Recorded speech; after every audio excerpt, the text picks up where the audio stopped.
մենք ասում ենք, որ այո, օրինակ համաձայն չենք այն ժամանակ դելիմիտացիա դեմարկացիայի հետ։ Շատ բաներ པարզ չէր, կարծում ենք թե ինչ որ ավելի շատ հողերի հանձնում է գնում, որովհետև այդպես էր ինֆորմացիան տարածում, պարզաբանում չկար։ Հիմա որ անցել է ժամանակ, արդեն շատ ուրիշ ձև է հայացքները, հա։ Հիմա այն մարդը, որ իր կարծիքը երբեք չի փոխում,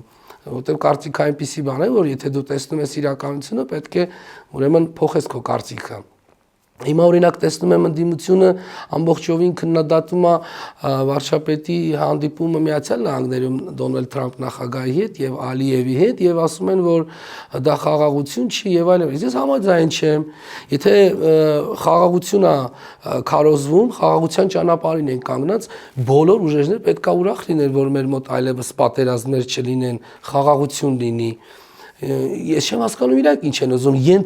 ենթադրենք ընդդիմությունը եկավ իշխանություն, ինչ պատերազմ պետք է լինի, նույն խաղաղության թեզը պետք է չէ տարվի, հետ որ մի երկրի ղեկավարությունն է ուզում պատերազմ։ Չէ, օրինակ Ռոբերտ Քոչարյանն ասում է, որ մենք մեզ չենք սահմանափակելու այս 29000-ով,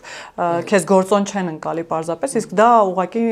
նշանակում է նկատում այլ երկրի սահմանների, տարածքների նոր պատերազմ, հա։ Չէ, դա անթույլատրելի է, որովհետև յուրաքանչյուր երկրի ղեկավար պարտավոր է ձգտի խաղաղությանը, պարտավոր է հարթի այն սուր անկյունները, որը տեղի են ունեցել